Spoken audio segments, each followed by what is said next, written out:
Subscribe the Motegaonkar Sir's RCC YouTube channel and press the bell icon for latest updates and videos.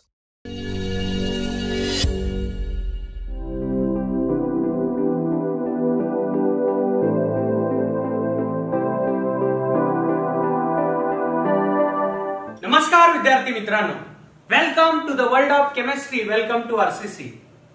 So in previous class we were discussing regarding zero order reactions. Definition सांगितली होती. अशी reaction ज्या रिएक्शनचा rate शेवटपर्यंत constant राहतो त्याला तुम्ही zero order reaction म्हणू शकता. रेट इक्वल टू के, कारण कॉन्सन्ट्रेशनचा पॉवर झिरो आहे, तो कॉन्सन्ट्रेशन टर्मच तिथून निघून जातो. Rate equal to K. Rate शेवटपर्यंत कॉन्स्टंट असणारी रिएक्शन किंवा the reaction whose rate do not depend upon concentration of reactant. रिएक्टंटचं कॉन्सन्ट्रेशन किती जरी बदललं तरी रिएक्शनचा रेट जर बदलत नसेल त्याला म्हणतात झिरो ऑर्डर रिएक्शन. परत आपण सुरुवात केली होती कॅरेक्टरिस्टिक्सला, ठीक आहे ना. सॉरी, बिफोर कॅरेक्टरिस्टिक आपण इंटिग्रेटेड रेट लॉ तयार केला. इंटिग्रेशन अप्लाय करून आपण एक इक्वेशन तयार केलं बघा. K equals to A0 minus AT upon T. ठीक आहे ना. A0 म्हणजे इनिशियल कॉन्सन्ट्रेशन, AT म्हणजे फायनल कॉन्सन्ट्रेशन. मग नंतर आपण कॅरेक्टरिस्टिक्स स्टडी केले, ठीक आहे ना. त्या कॅरेक्टरिस्टिक्स मध्ये युनिट ऑफ रेट कॉन्स्टंट पाहिलं आपण. एक नवीन टर्म शिकला, half life time. T half equals to A0 upon 2K. परत टी 100% साठी किती टाइम लागतो सांगितलं, A0 बाय के आलं होतं. त्यानंतर आपण टी 75% कॅल्क्युलेशन केलं, ठीक आहे ना. जेवढे रिलेशन्स आपण प्रिव्हियस क्लासमध्ये तयार केले ना बेटा, ते फक्त आणि फक्त झिरो ऑर्डर रिएक्शनला लागू होतात, ठीक आहे. चला, कॅरेक्टरिस्टिक बद्दल एक शेवटचा पॉइंट राहिलाय, ग्राफ्स. झिरो ऑर्डर रिएक्शनचे काही ग्राफ्स आपल्याला स्टडी करायचे, ठीक आहे ना. तर टोटल आपल्याला 3 ग्राफ स्टडी करायचे. त्यामध्ये पहिला ग्राफ बघा, number 1, rate versus time. Rate versus time म्हणजे रेट घ्यायचा वाय ऍक्सिसला आणि टाइम घ्यायचा एक्स ऍक्सिसला, ठीक आहे. आपल्याला माहिती आहे झिरो ऑर्डर रिएक्शन मध्ये रेट इक्वल टू के आहे. रेट इक्वल टू के आहे म्हणजे रेट कसा आहे, कॉन्स्टंट आहे. टाइम किती जरी बदलला रेट बदलणार नाहीये, ठीक आहे ना. म्हणजे समजा मी असा ग्राफ प्लॉट केला, रेट वर्सेस टाइम. रेट घेतला वाय ऍक्सिसला आणि टाइम घेतला एक्स ऍक्सिसला, ठीक आहे ना. टाइम किती जरी बदलला रेट मात्र कॉन्स्टंट राहणार आहे. ग्राफ कसा मिळेल बघा, ग्राफ असा मिळतो, parallel to X axis. Rate is constant, rate equal to K. Time किती जरी बदलला रेट बदलत नाहीये, ठीक आहे ना. बघा, वाटलं तर इथं कोणतेही टाइम कन्सिडर करा. हे पॉइंट्स मी कन्सिडर करतो टाइमचे. या पॉइंटला जेवढा रेट आहे तेवढाच या पॉइंटला आहे, तेवढाच या पॉइंटला आहे, तेवढाच या पॉइंटला आहे. टाइम किती जरी बदलला रेट बदलत नाही. So this is first graph obtained for zero order reaction. Rate is constant, ठीक आहे का. ओके, चला बेटा दुसरा ग्राफ पाहूया. T half versus initial concentration म्हणजे A0. T half versus A0 हा ग्राफ पाहूयात. म्हणजे हे घ्यायचंय आपल्याला वाय ऍक्सिसला आणि हे घ्यायचंय एक्स ऍक्सिसला. आता मी एक इक्वेशन तयार करून ग्राफ एक्सप्लेन करणार आहे. बघा, आपण झिरो ऑर्डर रिएक्शन साठी असं एक रिलेशन तयार केलं होतं, T half equals to A0 upon 2K. आता याला मी लिहितोय कसं बघा, T half equals to A0, sorry याला असं लिहूत आपण, 1 अपॉन 2K. 1 अपॉन 2K आणि A0. आता आपण जर याला स्ट्रेट लाईन बरोबर कम्पेअर केलं ना बेटा, हे असं होतं, y equal to mx plus c. आता बघा, y ऍक्सिसला मी घेणार आहे टी हाफ, y ऍक्सिसला घेणार आहे मी टी हाफ आणि एक्स ऍक्सिसला घेणार आहे मी इनिशियल कॉन्सन्ट्रेशन A0. बघा, हे कंपॅरिझन कसं करायचं असतं, लक्ष द्या सगळेजण. बघा, T half on Y axis, T half on Y axis, this A0 on x axis. Automatically बेटा मला सांगा एम किती झाला रे 1/2k. स्लोप काय झाला 1/2k. आता बघा हे प्लस सी, हे सी असतं इंटरसेप्ट. आता इथं काही नाही म्हणजे मी इथं पुढे +0 लिहू शकतो. याचा अर्थ इंटरसेप्ट किती झाला रे बेटा आपला इंटरसेप्ट झाला 0. सांगा बेटा आता मला इंटरसेप्ट 0 असणारी स्ट्रेट लाईन कशी असते? इंटरसेप्ट 0 म्हणजे line passes through origin. Intercept 0 म्हणजे लाईन पासेस थ्रू ओरिजिन. काल सांगितलंय बेटा बघा हे सी आपल्या इक्वेशन मध्ये +0 लिहिलं मी. सी किती झाला 0 झाला.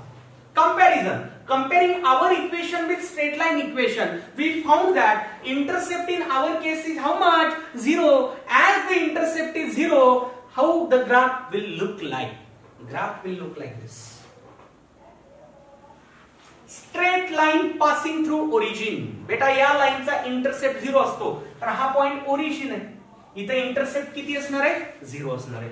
या ग्राफचा स्लोप किती असेल? या ग्राफचा स्लोप म्हणजे काय रे बेटा? हे एम. स्लोप म्हणजे काय? एम. हे काय झालं 1/2k. 1/2k. काय करायचं असतं बघा रे? आपल्या इक्वेशनला स्ट्रेट लाईनच्या इक्वेशन बरोबर कम्पेअर करायचं असतं.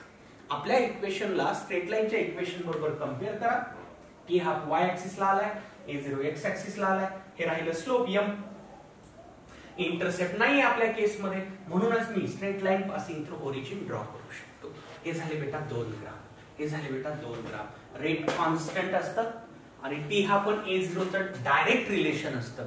असा ग्राफ आला याचाच अर्थ काय बघा, याचं कन्क्लुजन असं T half is directly proportional to initial concentration. जेवढं इनिशियल कॉन्सन्ट्रेशन जास्त घेतलं जाणार तेवढं हाफ लाईफ टाइम जास्त असणार. ते इथून पण कळतंय या दोघांचं रिलेशन कसं असेल ते. नोट करा. एक आणखी ग्राफ पाहूया बेटा. पहा तिसरा graph AT versus T. Final concentration versus time. आता तुम्ही म्हणाल सर फायनल कॉन्सन्ट्रेशन तर एकच असेल की? बेटा आपण एकाच रिएक्शनला व्हेरियस एक्सपेरिमेंट्स परफॉर्म करू शकतो, व्हेरियस ट्रायल्स परफॉर्म करू शकतो, व्हेरियस टाइमला व्हेरियस फायनल कॉन्सन्ट्रेशन. म्हणजे समजा असं कन्सिडर करा टाइम आणि AT. टाइम आणि AT ठीक आहे. 5 मिनिट, 10 मिनिट, 15 मिनिट, 20 मिनिट. 5 मिनिटानंतरचं फायनल कॉन्सन्ट्रेशन, 10 मिनिटानंतरचं फायनल कॉन्सन्ट्रेशन, 15 मिनिटानंतरचं फायनल कॉन्सन्ट्रेशन, 20 मिनिटानंतरचं फायनल कॉन्सन्ट्रेशन. म्हणजे with respect to time final concentration आपल्याला कन्सिडर करायचे. आता AT वर्सेस T ग्राफ कसा मिळेल त्याचा आपण विचार करूया. कळलं नाही? AT म्हणजे व्हेरियस टाइमच्या वेळेसचं कॉन्सन्ट्रेशन, फायनल कॉन्सन्ट्रेशन. ठीक आहे. चला बघा. मी हेल्प घेणार आहे आपल्या या इक्वेशनची. k equals to a0 minus AT upon T. हे आपलं k चं इक्वेशन 0 ऑर्डरचं. याला असं लिहिता येईल KT equals to a0 minus AT. आता मला AT ही क्वांटिटी y ऍक्सिस पर्यंत आणायची आहे. मी काय करतो या AT ला इकडे शिफ्ट करतो. AT equals to a0 minus KT. a0 minus KT. आता इक्वेशन मिळालं. मग I am going to compare this with straight line equation. बघा मी स्ट्रेट लाईन इक्वेशन लिहितोय. y equal to mx plus c लिहिण्याच्या ऐवजी मी लिहितोय c प्लस mx. काही बिघडणार नाही. mx प्लस c म्हणा नाही c प्लस mx म्हणा, काही फरक पडणार आहे का? दोन्हीचा अर्थ एकच ना. कळते ना? ओके. बघा ही क्वांटिटी घेणार मी y ऍक्सिसला, AT घेणार आहे मी y ऍक्सिसला आणि टाइम t घेणार आहे मी x ऍक्सिसला. ठीक आहे. आता माझा इंटरसेप्ट काय असेल मग? a0 म्हणजे इनिशियल कॉन्सन्ट्रेशन माझा इंटरसेप्ट असेल. ठीक आहे ना. माझा m स्लोप काय असेल बेटा? मायनस के काय असेल? m असेल. बघा आता कन्क्लुजन लिहितो मी. तर slope equal to minus K. Slope negative आला. सांगा बेटा स्ट्रेट लाईन कशी मिळेल? म्हणजे समजा मी जर असा ग्राफ प्लॉट केला AT वर्सेस T. इकडं घेतलं AT आणि इकडं घेतलं T. काल सांगितलं होतं स्लोप पॉझिटिव्ह असेल तर इन्क्रीजिंग लाईन मिळत असते, स्लोप निगेटिव्ह असेल तर डिक्रीजिंग लाईन मिळत असते. आपल्या केसमध्ये स्लोप हा निगेटिव्ह आहे. Since the slope is negative we will get decreasing line. कशी लाईन मिळेल बेटा? डिक्रीजिंग लाईन मिळेल, लाईक दिस. Decreasing line. ठीक आहे, डिक्रीजिंग लाईन. कळलं का रे बाबा? हे डिक्रीजिंग का? तर याचा स्लोप आहे निगेटिव्ह, मायनस के आहे याचा स्लोप, मायनस के आहे. Since the slope is negative decreasing line. जर समजा स्लोप पॉझिटिव्ह असता तर इन्क्रीजिंग लाईन मिळाली असती. वाटलं तर कालचं बेसिक मॅथमॅटिक्सचं लेक्चर पहा थोडस, शेवटी काढलेले ग्राफ बघा. स्लोप जेव्हा निगेटिव्ह असतो तेव्हा डिक्रीजिंग लाईन असते. इथं मला आणखी एक गोष्ट ऍड करायची आहे, ती म्हणजे इंटरसेप्ट. इंटरसेप्ट म्हणजे काय असतं? आपली स्ट्रेट लाईन वाय ऍक्सिसला ज्या पॉइंटला टच होते तो पॉइंट. आता ही आपली लाईन या वाय ऍक्सिसला कुठे टच व्हायली बेटा? इथं, इथं, इथं टच व्हायली. ओरिजिन पासून ते या पॉइंटचं अंतर म्हणजे इंटरसेप्ट. आता आपल्या केसमध्ये इंटरसेप्ट सी काय आहे? सी काय आहे? A0. म्हणून मी या पॉइंटला नाव काय देणार? A0. लक्षात येते का? इंटरसेप्ट म्हणजे काय असतं? आपली स्ट्रेट लाईन वाय ऍक्सिसला ज्या पॉइंटला टच होते तो पॉइंट आणि ओरिजिन मधलं अंतर म्हणजे इंटरसेप्ट. आपल्या केसमध्ये इंटरसेप्ट A0 आहे, पण मी या पॉइंटला नाव दिलं A0. हा झाला बाबा तिसरा graph, AT versus P. AT versus P. ठीक आहे ना? आता या ग्राफचं सिग्निफिकन्स काय? आपण जर टाइम वाढवत गेलो तर फायनल कॉन्सन्ट्रेशनची व्हॅल्यू कमी कमी होते, कमी कमी होते. कारण बघा ना ग्राफ कसा आहे? डिक्रीजिंग आहे, डिक्रीजिंग आहे, डिक्रीजिंग आहे. बघा इन्क्रीजिंग लाईन काल सांगितलं होतं अशी, अशा लाईनचा स्लोप कसा असतो बेटा? पॉझिटिव्ह. या लाईनचा स्लोप पॉझिटिव्ह. आणि ही डिक्रीजिंग लाईन आहे, या लाईनचा स्लोप कसा असतो? निगेटिव्ह. तर बेटा हे आहेत 3 ग्राफ. ज्याला हे इक्वेशन समजत नाही त्यांना माझं ऑनेस्ट सजेशन असेल, बेटा काही करा पण हा ग्राफ तरी लक्षात ठेवा. आता ग्राफ म्हणल्यानंतर हे स्लोप लक्षात ठेवावं लागतं, इंटरसेप्ट पण लक्षात ठेवावं लागतं. 3 ग्राफ सांगितलेत, ज्याला ते इक्वेशन्स कळलेले नसतील त्यांनी ते ग्राफ्स लक्षात ठेवावेत, कारण ग्राफिकल क्वेश्चन्स देखील या पॉइंटवर विचारले जातात. नोट करा. जेवढे कॅरेक्टरिस्टिक्स आतापर्यंत आपण स्टडी केलेत किंवा जे इक्वेशन 0 ऑर्डरचं आपण तयार केलंय, आता त्या सगळ्या डिस्कशन वरती आपल्याला सॉल्व्ह करायचे questions. So questions on 0 order reaction. चला बघा, फर्स्ट क्वेश्चन न्यूमेरिकल प्रॉब्लेम आहे. The rate constant of a reaction of 0 order in A. एक रिएक्शन आहे ज्या रिएक्शनची ऑर्डर आहे 0, त्यामधला रिएक्टंट ए आहे. 0 ऑर्डर इन ए म्हणजे रिएक्टंट कोण आहे त्या रिएक्शनचा? ए. त्याचा रेट कॉन्स्टंट दिलाय आपल्याला. ओके, क्वेश्चन बघा काय.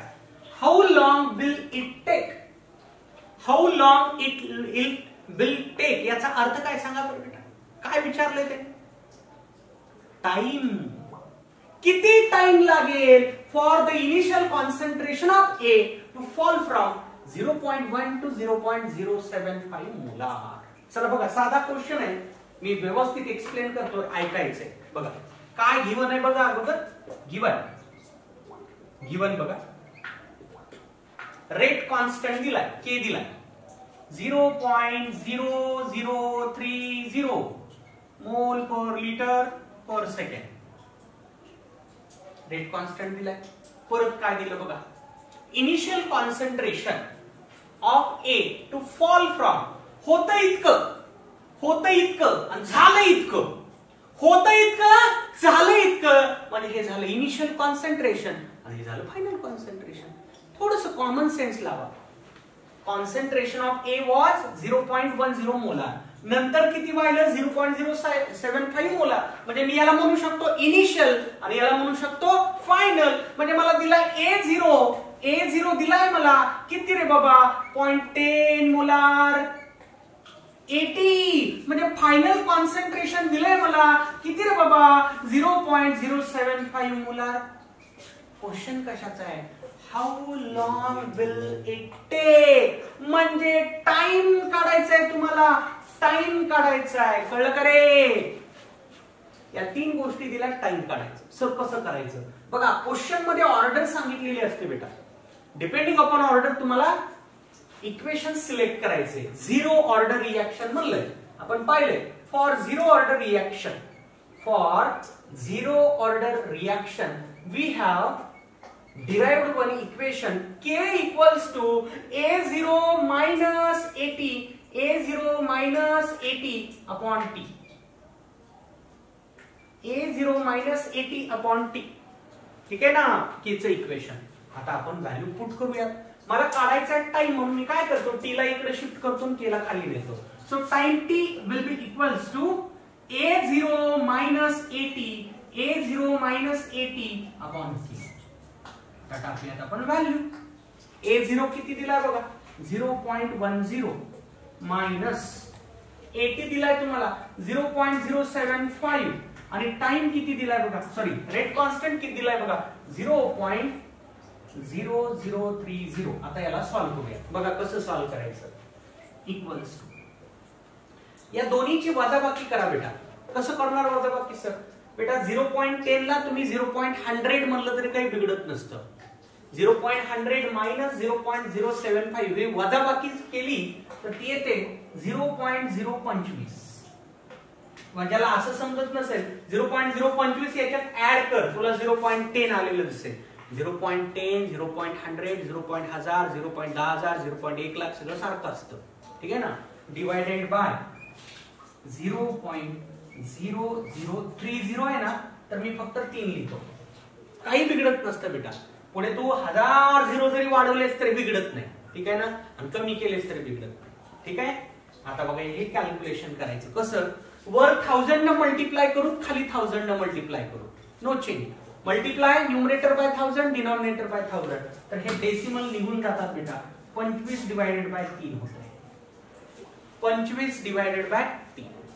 आता 25 डिवायडेड बाय 3 येईल तुम्हाला कॅल्क्युलेट करता 8.33 समथिंग 333 लाईक दॅट. याचं युनिट काय असेल, टाइमचं युनिट कसं बघा. रेट कॉन्स्टंटच्या युनिट वरून ठरवायचं. बघा रेट कॉन्स्टंटचं युनिट काय दिलं, मोल पर लिटर पर सेकंड. मोल पर लिटर पर सेकंड म्हणजे टाइम सेकंड मधला घ्यायचा आहे. लक्षात आलं का. मोल पर लिटर पर सेकंड दिलंय म्हणजे टाइम कशात घ्यायचा आहे तुम्हाला, सेकंड मध्ये. टाइमचं युनिट हे रेट कॉन्स्टंट वरून तुम्हाला ओळखायचं आहे. रेट कॉन्स्टंट मध्ये जर तुम्हाला टाइम मिनिट दिसला, फायनल टाइम मिनिट मध्ये. आवर दिसलं आवर लाईक दॅट. तिथं सेकंड दिसतंय म्हणून हे पण सेकंड. हे असेल बेटा माझं फायनल आन्सर. इतका टाइम लागेल 0.10 मोलारचं 0.075 मोलार होण्यासाठी. ठीक आहे. कळला ना क्वेश्चन सगळ्यांना. असे simple question zero order reaction विचारले जातात. नोट करा.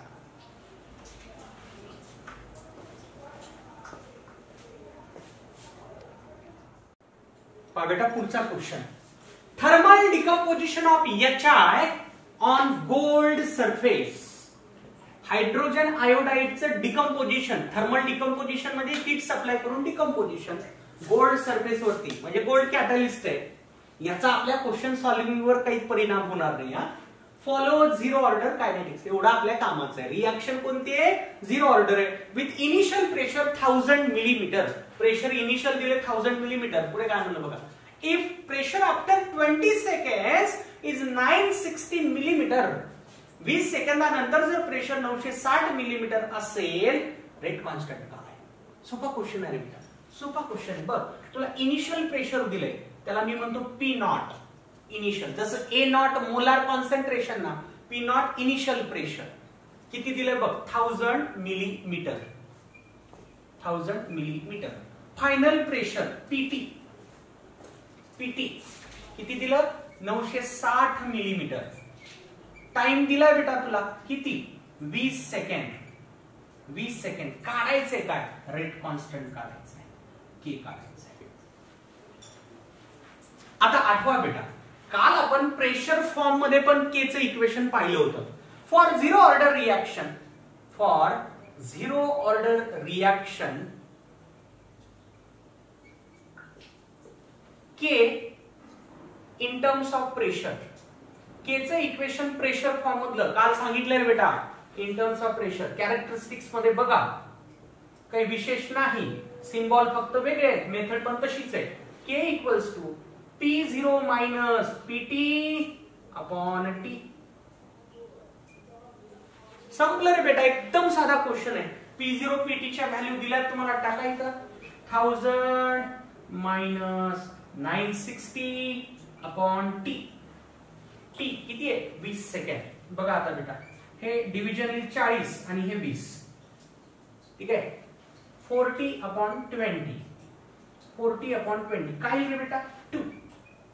आता याचं युनिट काय असेल बघा. युनिट महत्वाचं आपल्यासाठी. युनिट फॉर्म्युल्यावरूनच तयार करतात काही विशेष नसतं बेटा. हे प्रेशर आहे मिलीमीटर मधलं आणि हा टाइम आहे सेकंड मधला. मिलीमीटर डिवायडेड बाय सेकंड आहे म्हणजे मिलीमीटर पर सेकंड. मिलीमीटर पर सेकंड.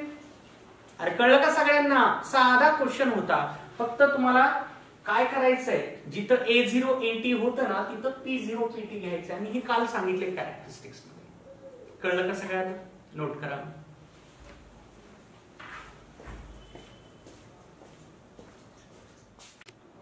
पहा बेटा पुढचा question. During the decomposition of a gas on the surface of solid catalyst reaction दिली आहे A giving product which is zero order reaction. या दोन सेंटेन्स मधलं आपल्या कामाची गोष्ट फक्त एवढी की बाबा एक झिरो ऑर्डर रिएक्शन आहे. काही स्टुडंट काय करतात इथंच डोकं खाजवत बसतात. सर मला हे याचा अर्थच का. अरे तुला काही गरजच नाही रे. कामाची गोष्ट फक्त तुम्हाला कळली पाहिजे. या दोन सेंटेन्स मधून कामाची गोष्ट एवढीच कळते बेटा की ती रिएक्शन आहे आणि झिरो ऑर्डर आहे. संपलं. ठीक आहे पुढे काय म्हणलं. Initial pressure of 200 atmosphere of A. A नावाचा रिएक्टंट आहे त्याचं इनिशियल प्रेशर होतं 200 atmosphere. Reduced to 100 atmosphere in 100 second. 100 atmosphere ला ते पोहोचलं 100 सेकंदामध्ये. Rate constant of the reaction is. Rate constant of the reaction is. ठीक आहे रेट कॉन्स्टंट काढायचं आपल्याला. ओके बघा काय काय दिलं ते लिहा. P0 initial pressure 200 एटमॉस्फिअर. PT म्हणजे फायनल प्रेशर किती 100 एटमॉस्फिअर. टाइम बघा टाइम दिलाय 100 सेकंड. काय काढायचंय बाबा रेट कॉन्स्टंट काढायचा आहे. K equals to P0 minus PT upon T. That's it. साधा क्वेश्चन एकदम. हे दिले 200 हे दिले 100 हे दिले 100. बेटा येईल ना रे कॅल्क्युलेशन काही विशेष नाही. हे कॅल्क्युलेशन येतं 1 ठीक आहे ना. आता युनिट काय मी मगाशी सांगितल्याप्रमाणे युनिट हे टाइमचं युनिट बघा काय दिलं सेकंड. आणि हे प्रेशर बघा. प्रेशर आता हे एटमॉस्फिअर मध्ये मागच्या क्वेश्चन मध्ये मिलीमीटर मध्ये होते. न्यूमरेटर एटमॉस्फिअर मध्ये खालचा टाइम सेकंड मध्ये हे असं होईल का एटमॉस्फिअर पर सेकंड. एटमॉस्फिअर पर सेकंड. साधे क्वेश्चन असतात बेटा. झिरो ऑर्डरचे एवढं टेन्शन घेण्याची गरज नाही. टेन्शनचे क्वेश्चन असू शकतात फर्स्ट ऑर्डर रिएक्शनचे जे पुढे आपल्याला स्टडी करायचंय. नोट करा. पहा बेटा पुढचा क्वेश्चन भारी क्वेश्चन आहे बघा हा. For 2NH3 decomposition on platinum surface. Delta मध्ये हीट सप्लाय केली अमोनियाला. प्लॅटिनम कॅटलिस्ट यूज केला. प्रोडक्ट मिळतात काहीतरी. Follows zero order kinetics. बस पहिल्या सेंटेन्स मधून एवढंच तुम्हाला लक्षात घ्यायचंय की एक झिरो ऑर्डर रिएक्शन आहे. If T half at P equal to 4 atmosphere. T half at P equal to 4 atmosphere is 25 second. म्हणजे प्रेशर 4 एटमॉस्फिअर असतानाचा T हाफ किती आहे 25 सेकंड. क्वेश्चन आहे then T half at P equal to 16 atmosphere. थोडक्यात 4 एटमॉस्फिअर असताना जर T half 25 second असेल 16 एटमॉस्फिअर असतानाचा T हाफ किती. चला बेटा या क्वेश्चन मध्येच मी एक फॉर्म्युला तुम्हाला तयार करून दाखवणार आहे. लक्षात घ्या. For zero order reaction. For zero order reaction. For zero order reaction T half आपण तयार केला होता. कसा होता रे A0 upon 2K. A0 upon 2K. ठीक आहे ना. A0 अपॉन 2K मान्य आहे. आता बघा T हाफचं या इनिशियल कॉन्सन्ट्रेशनचं रिलेशन कसं आहे रे बेटा. कसं आहे डायरेक्ट आहे. डायरेक्ट आहे ना, ठीक आहे. आता बघा T half 1 divided by T half 2, किंवा डायरेक्ट न करता मी असं करतो हा तुम्हाला समजण्यासाठी. टी हाफ 1 बघा मी सिम्बॉल वापरायलो A0 1, ठीक आहे, डिवायडेड बाय 2k. k हा कॉन्स्टंट असतो त्यामुळे k1 k2 म्हणण्याची गरज नाही. Rate constant of reaction do not depend upon concentration. पहिला एक्सपेरिमेंट. दुसरा एक्सपेरिमेंट बघा T half 2 A02 upon 2k. आता काय करा, या दोन इक्वेशन्सला डिवाइड करा. Therefore T half 1 upon T half 2, T half 1 upon T half 2. बघा A01 upon 2k, A02 upon 2k. मी काय केलं बघा, पहिला एक्सपेरिमेंट दुसरा एक्सपेरिमेंट हे इक्वेशन फक्त लिहिलंय आणि आता काय करायला, या दोन इक्वेशन्सला डिवाइड करायचं. ठीक आहे. आता या डिव्हिजन मध्ये बघा काय काय कॅन्सल होतं बेटा, हे 2k कॅन्सल होतं. आता एखादा स्टुडंट म्हणेल सर हे A0 कॅन्सल करा, 1 आणि 2 ठेवा. नाही रे, हे वेगळं आणि हे वेगळं ना, कसं कॅन्सल करताय. सिम्बॉल मध्ये सारखेपणा वाटायला पण याचा अर्थ वेगळा झाला. हे पहिल्या एक्सपेरिमेंटचं इनिशियल कॉन्सन्ट्रेशन, हे दुसऱ्या एक्सपेरिमेंटचं इनिशियल कॉन्सन्ट्रेशन. देयरफॉर फॉर्म्युला बघा कसा तयार झाला. T half 1 upon T half 2, T half 2 equals to A01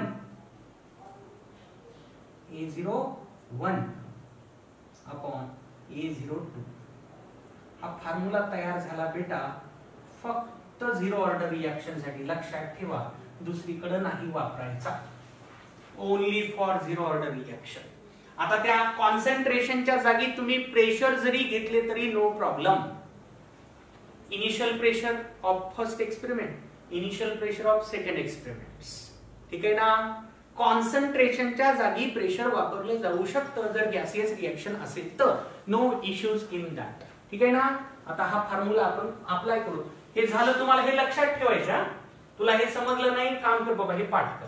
पर्याय तेवढाच आहे, शॉर्टकट तयार केला. आता असे क्वेश्चन दिसले ना, एक टी हाफ दिला दुसरा टी हाफ दिला, एक इनिशियल कॉन्सन्ट्रेशन दिलं दुसरं काढा म्हणलं, किंवा दोन इनिशियल कॉन्सन्ट्रेशन दिले, एक टी हाफ दिला आणि दुसरा टी हाफ काढा म्हणलं झिरो ऑर्डर साठीचा.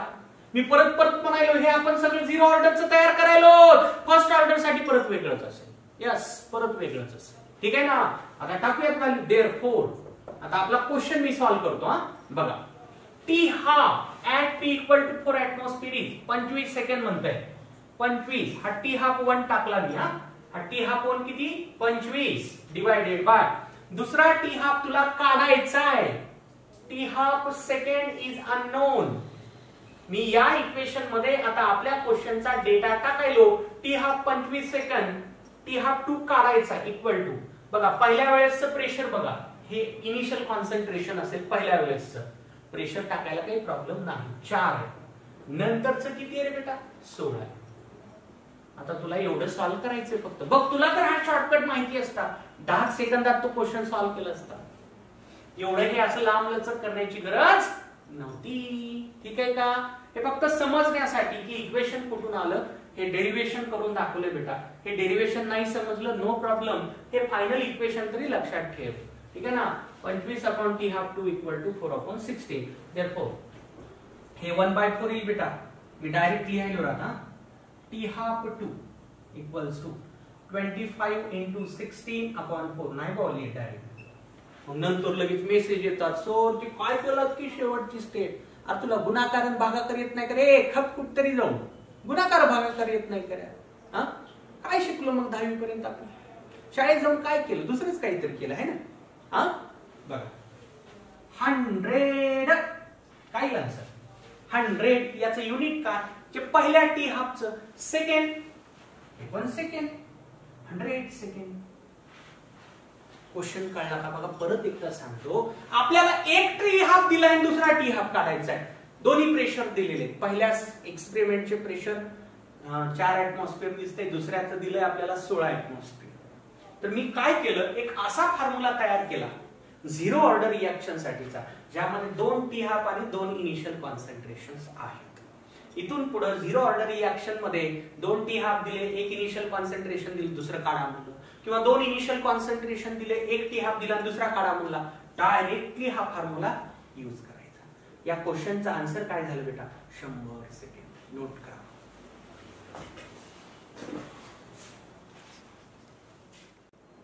बेटा पुढचा क्वेश्चन ग्राफिकल क्वेश्चन आहे. For a zero order reaction the plot of concentration versus time, म्हणजे y ऍक्सिस ला कॉन्सन्ट्रेशन घेतलं आणि x ऍक्सिस ला टाइम घेतला तर तो लिनियर असतो ग्राफ, म्हणजे लाईन मिळते आपल्याला. लिनियर ग्राफ मध्ये लाईन मिळते. पण त्यासोबत क्वेश्चन बघा काय ऑप्शन दिले तुम्हाला, त्याचा स्लोप कसा आणि इंटरसेप्ट कसा. स्लोप आणि इंटरसेप्ट वरती ऑप्शन त्यांनी ठेवलेले आहेत. क्वेश्चन बघा कसा सॉल्व्ह करायचा, सिंपल आहे.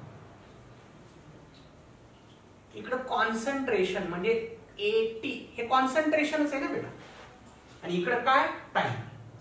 हे मी मगाशीच तुम्हाला प्लॉट करून दाखवलाय ग्राफ विथ प्रूफ. इक्वेशन तयार करून कसा मिळाला होता रे ग्राफ, असा. आठवते का, बघा मगाशी बघा असा ग्राफ केलाय. मला सांगा बेटा ही लाईन डिक्रीजिंग आहे, लाईन डिक्रीजिंग आहे, याचा स्लोप कसा रे बेटा, निगेटिव्ह. Slope negative. आणि मगाशी मी स्लोपची व्हॅल्यू पण सांगितली होती -k, बरोबर आहे ना. डिक्रीजिंग लाईन असल्यामुळे स्लोप कसा, निगेटिव्ह. आणि याचा इंटरसेप्टचा पॉइंट मी इथं सांगितला होता, हा काय होता, a0. आता बघा इंटरसेप्ट, इंटरसेप्ट, ठीक आहे. आता बघा स्लोप निगेटिव्ह असणारे किती ऑप्शन आहेत. स्लोप निगेटिव्ह असणार दुसरं आहे आणि चौथं आहे. पहिलं आणि तिसरं तर स्पर्धेच्या बाहेरच गेलं. पहिलं आणि तिसरं तर स्पर्धेच्या बाहेरच गेलं. म्हणजे माझा आन्सर एकतर ऑप्शन सेकंड आहे किंवा ऑप्शन फोर्थ आहे. इंटरसेप्ट आता कसा आहे, झिरो आहे का नॉन झिरो आहे. बेटा मी सांगितलंय झिरो इंटरसेप्ट असा ग्राफ असल्यानंतर असतो. म्हणजे जर स्ट्रेट लाईन ओरिजिन मधून पास होत असेल, स्ट्रेट लाईन जर ओरिजिन मधून पास होत असेल तेव्हाच त्याचा इंटरसेप्ट कसा असतो, झिरो असतो. आता आपली स्ट्रेट लाईन ओरिजिन मधून चालली का, नाही, म्हणजे इंटरसेप्ट माझा कसा आहे रे बाबा, नॉन झिरो आहे. कळलं का. अरे बघ ना, इंटरसेप्ट हे आहे तुझं, हे झिरो, हे एवढं, हे झिरो पेक्षा वेगळा असेल का झिरो असेल, इतकी व्हॅल्यू ही, एवढी एवढी व्हॅल्यू ही, इथून ते इथपर्यंतची व्हॅल्यू इंटरसेप्ट असेल. हे झिरो असेल का, नाही ना. काय म्हणावं लागेल त्याला, नॉन झिरो. इंटरसेप्ट झिरो असणारी लाईन अशी असते. या लाईनचा इंटरसेप्ट किती रे बेटा, झिरो आहे. इंटरसेप्ट झिरो असणारी लाईन असते. लक्षात ठेवा, एक कायम लक्षात ठेवा. आपली लाईन अशी, याचा इंटरसेप्ट असेल. म्हणून आन्सर काय असेल माझा आन्सर काय असेल, slope negative with non zero intercept, म्हणजे ऑप्शन नंबर 4. ऑप्शन नंबर 4 हे माझं फायनल आन्सर असेल. नोट करा बेटा. पहा पुढचा question. If A is the initial concentration of reactant, the time taken for completion of reaction if it is of zero order will be. खरं तर हा क्वेश्चन ऑलरेडी झालाय बेटा. मी कॅरेक्टरिस्टिक्स मध्ये सांगितलंय तुम्हाला. Time for 100% completion of the reaction. Reaction complete व्हायली म्हणजे काढायचंय काय ते लिहितो अगोदर. तुम्हाला काढायचंय T100%. कम्प्लिशन म्हणल्यामुळं तुम्हाला T100% काढायचंय, ठीक आहे ना. तुम्हाला आता दिलंय काय बघा, इनिशियल कॉन्सन्ट्रेशन, फक्त त्यांनी सिम्बॉल बदललाय, ए घ्या म्हणलंय काय, ठीक आहे ना. करायचं कसं बघा, when T equal to T100%, जेव्हा तुम्ही टाइमला टाइम 100% म्हणता म्हणजे रिएक्शन कंप्लीट झाली असं म्हणता, then final concentration is zero. अरे रिएक्शन कंप्लीट झाली ना, काहीच उरणार नाही. रिएक्शन कंप्लीट झाली, रिएक्टंटचं शिल्लक राहिलेले कॉन्सन्ट्रेशन 0. रिॲक्शन कंप्लीट झाली रे बाबा, काहीच रिॲक्टंट उरणार नाही, म्हणजे फायनल कॉन्सन्ट्रेशन रिॲक्टंटचं किती? 0. ठीक आहे का? किती? 0. आता बघा मग, देअरफॉर हे इक्वेशन आहे आपलं, K equals to A0 minus AT upon T. ठीक आहे ना? बिकम्स, आता या इक्वेशन मध्ये मी सबस्टिट्यूशन करायलो, केला केच म्हणतो, A0 ला त्यांच्या म्हणण्याप्रमाणे A म्हणतो, AT किती घ्यायचा बेटा तुला? 0, कारण रिॲक्शन कंप्लीट झालीये, आणि T काय घ्यायचंय तुला? 100%. therefore T 100% equals to A by K. झालं रे बाबा, A by K. ऑप्शन पहिलंच. चला, हा क्वेश्चन ऑलरेडी घेतलाय बेटा आपण का, पण माझा आन्सर शेवटी A0 by K आलतं. आता त्यांनी काय केलंय, सिम्बॉल इनिशियल कॉन्सन्ट्रेशनचा A0 घेण्याच्या ऐवजी A घ्या म्हणलंय. A0 by K म्हणजे A by K. That's it. संपला क्वेश्चन. बेटा एक शेवटचा question, calculate the specific reaction rate. Specific reaction rate म्हणजेच काय? काय काय काय? Rate constant. रेट कॉन्स्टंटला 3 नावं आहेत, rate constant, velocity constant, specific reaction rate. या तिन्हीचा अर्थ एकच असतो, म्हणजे मला रेट कॉन्स्टंट काढायचा आहे of zero order reaction in which fall of the concentration of reactant.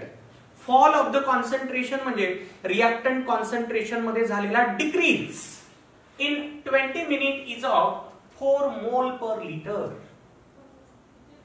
आता या क्वेश्चन मध्ये दिलंय काय हे कळणं महत्वाचं आहे. दिलंय काय आणि काढायचंय काय एवढं कळलं की झालं. बघा बघा, fall of concentration, ठीक आहे, लक्षात ठेवा हे कधीही, fall of the concentration of reactant याचा अर्थ काय असतो? रिएक्टंटच्या कॉन्सन्ट्रेशन मध्ये झालेला फॉल म्हणजे डिक्रीज किती? तर लक्षात ठेवा हे असतं बेटा इनिशियल मायनस फायनल. हे याच ऑर्डर साठी नाही, पुढे फर्स्ट ऑर्डर मध्ये पण असे क्वेश्चन्स असतील. Fall of the concentration of reactant म्हणजे इनिशियल मायनस फायनल. कसं काय सर? बघा बेटा, समजा मी 8 ग्राम पासून सुरुवात केली होती रिएक्टंटची आणि मी 10 मिनिटांनी बघितलं तर 2च ग्राम रिएक्टंट उरला. हे झालं माझं इनिशियल कॉन्सन्ट्रेशन, हे फायनल कॉन्सन्ट्रेशन. रिएक्टंटचं कॉन्सन्ट्रेशन किती कमी झालं काढायचं मला, आणि मी या दोन्हीची वजाबाकी करून 6च म्हणणार आहे ना. तसंच आहे हे पण, इनिशियल आणि फायनलची वजाबाकी म्हणजे कॉन्सन्ट्रेशन मध्ये झालेला डिक्रीज. कॉन्सन्ट्रेशन कितीनं घटलं, that is fall in concentration. A0 minus AT. कळलं का रे? हे दिलंय तुला ऑलरेडी किती? 4 मोल पर लिटर. काय दिलंय? 4 मोल पर लिटर. आता काढायचे काय? आणखी एक गोष्ट दिली आहे ना, सॉरी, टाइम दिलाय तुम्हाला किती? 20 मिनिट दिलाय. तुम्हाला काढायचे काय कळलं? मी सुरुवातीला सांगितलं स्पेसिफिक रिएक्शन रेट म्हणजे रेट कॉन्स्टंट K काढायचं. Kचं इक्वेशन घ्या, K equals to A0 minus AT upon T. टाकता व्हॅल्यू आता. यस, A0 मायनस AT हे दिले 4, हे दिले 20. सर हे तो 1/5. मला कळतंय सर 1/5 म्हणजे 0.2 युनिट. सांगा युनिट असेल मोल पर लिटर पर मिनिट. साधा क्वेश्चन होता. आता मला सांगायचं, तुम्ही हाच क्वेश्चन जर असा असता, calculate the rate of zero order reaction, specific reaction rate न म्हणता फक्त रेट ऑफ रिएक्शन काढा म्हणलं असतं तर. लक्षात ठेवा, झिरो ऑर्डर रिएक्शन साठी रेट म्हणजेच रेट कॉन्स्टंट. मी कालच सांगितले डेफिनेशन मध्ये, तुम्ही रेट कॉन्स्टंट काढताय म्हणजेच तुम्ही रेट पण काढताय, दोन्हीचा अर्थ सारखा असतो. अरे झिरो ऑर्डर रिएक्शन साठी मी काय सांगितलंय? Rate equals to K. Rate equals to K. आठवा, याच क्वेश्चन मध्ये जर रेट असे क्वेश्चन असतात, calculate the rate of zero order reaction म्हणतील, तुम्हाला के काढायचा आहे, पण के काढला म्हणजेच तुम्ही काय काढताय? रेट काढताय. म्हणजे तुम्ही त्याला रेट ऑफ रिएक्शन म्हणायला हरकत नाही. ठीक आहे बेटा. असे साधे क्वेश्चन झिरो ऑर्डर रिॲक्शनचे विचारले जातात. बेटा मी जेवढं सांगितले ना रे तेवढं व्यवस्थित लक्षात घे. मोर दॅन इनफ आहे, मोर दॅन इनफ आहे. ठीक आहे ना. तर बुकलेट मधले देखील सगळे क्वेश्चन्स बेटा मी कव्हर केलेले आहेत. आता 2-3 क्वेश्चन्स आहेत तिथं, पण ते क्वेश्चन झिरो ऑर्डरचे नाहीत. जर तुम्हाला समजा एखादा क्वेश्चन असा वाटला की बाबा त्याचा संदर्भ लागत नाहीये आतापर्यंत झालेल्या डिस्कशन मधला, तर त्याला बिनधास्तपणे स्किप करा. कारण टॉपिक आपला आणखी भरपूर राहिले आहे, पुढे होणार आहेत ते डिस्कशन. काही क्वेश्चन मिक्स झालेले असतात, या पॉइंटचे त्या पॉइंट मध्ये आलेले असतात, तर तसे क्वेश्चन सध्याला स्किप करा. पॉइंट झाल्यानंतर ते ऑटोमॅटिकली तुम्हाला सॉल्व्ह होतील. ठीक आहे ना बेटा. आता काही स्टुडंट मला ते टी हाफचे क्वेश्चन, अरे दम काढ ना जरा, तुला टी हाफच मी काल सांगितलंय, तू आज क्वेश्चन सॉल्व्ह कर टी हाफची, तुला सॉल्व्ह होती. काही जणाला लयच घाई असते, काय करावं की काय नाही, लयच घाई नसते. ठीक आहे ना. गडबड करायची नाही, जेवढं सांगतोय तेवढं व्यवस्थित करायचं. So this way we have completed our point zero order reaction. ठीक आहे ना. आता पुढच्या लेक्चर पासून आपण सुरुवात करणार आहोत फर्स्ट ऑर्डर रिॲक्शनला. थोडीशी प्रॅक्टिस करा बेटा. भेटूयात नेक्स्ट लेक्चर मध्ये. थँक्यू. जपली उत्तम निकालाची कायम परंपरा, जपली उत्तम निकालाची कायम परंपरा. RCC म्हणजे युगानुयुगे उत्तुंग यशोधारा.